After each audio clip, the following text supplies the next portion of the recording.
ప్రభువునందు ప్రియులకు క్రీస్తు యేసు వారి ఘనమైన నామములు శుభములు తెలియజేస్తున్నాం. ఈ దినము హెబ్రోన్ క్యాలెండర్ వాగ్దానము. నీ దుడ్డు కర్రయు నీ దండమును నన్ను ఆదరించును. కీర్తనల గ్రంథము 23వ అధ్యాయం 4వ చరణంలో భక్తుడైనటువంటి దావీదు ఈ మాటలు తెలియజేస్తూ ఉన్నాడు. ప్రియమైనటువంటి దేవుని ప్రజలారా, దేవుని యొక్క దుడ్డు కర్ర దండము నన్ను ఆదరించునని దైవజనుడు కీర్తనకారుడు దావీదు మాట్లాడుతూ ఉన్నాడు. మన జీవితంలో దేవుణ్ణి మనకు కాపరిగా, ఆయనను మనకు సొంత రక్షకునిగా అంగీకరించినప్పుడు మన యొక్క ఆత్మీయ జీవితంలో దేవుడు మనకు మంచి కాపరిగా, ప్రధాన కాపరిగా, గొప్ప కాపరిగా, ఆయన ఆత్మల కాపరిగా మనల్ని నడిపించే నాయకుడిగా ఉంటున్నాడనే సత్యాన్ని మర్చిపోకూడదు. కనుక దేవుని యొక్క ఆదరణ మన జీవితాల్లో ఎంతో నెమ్మదిని, క్షేమం ఇచ్చేదిగా ఉంటుంది. యెషయా గ్రంథం 66వ అధ్యాయం 13వ వచనంలో అంటున్నాడు, ఒకని తల్లి వారిని ఆదరించినట్లుగా నేను మిమ్మల్ని ఆదరించదను, యెరూషలేములోనే మీరు ఆదరింపబడెదరు అని ప్రభు సెలవిస్తున్నాడు. ఈ యెరూషలేము మన ప్రభు అయిన యేసుక్రీస్తు వారే.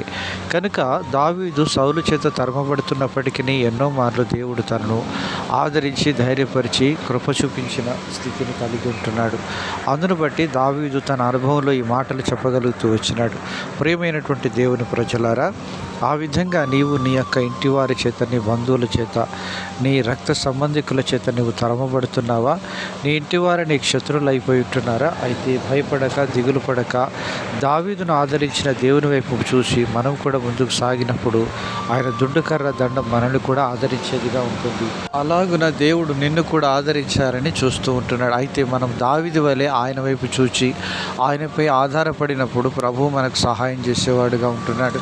కనుక మనం మన యొక్క ఆత్మీయ జీవితంలో ప్రభు వైపు చూచి మనము దావీదు దేవుని వైపు ఏ రీతిగా చూసి మొరపెడుతూ వచ్చినాడో ఆ విధంగా నీవు నేను కూడా ఆయనపై ఆధారపడ్డప్పుడు దేవుడు మనకు సహాయం చేసేవాడుగా ఉంటున్నాడు. కనుక దావీదు తరమబడుతున్నప్పటికీ దేవుడు దావీదును దీవిస్తూ వచ్చినాడు. దావీదు అంతకంతకు వర్ధిల్లను, సౌలు కుటుంబం అంతకంతకు నీరసిల్లని బైబిల్లో రాయబడి ఉంటుంది. కనుక దావీదు దేవుని హృదయానుసారుడుగా ఉంటూ వచ్చినాడు. అలాగన నీవు నేను కూడా దేవుని యొక్క హృదయానుసారులంగా ఉండి దేవుని యొక్క ప్రేమను పొందుకొని అనేకులకు ఆశీర్వాదకరంగా, ఇతరులకు మాదిరికరంగా, దేవునికి మహిమకరంగా మనం ఉండడానికి ప్రభువు మనకు సహాయం చేయనుగాక.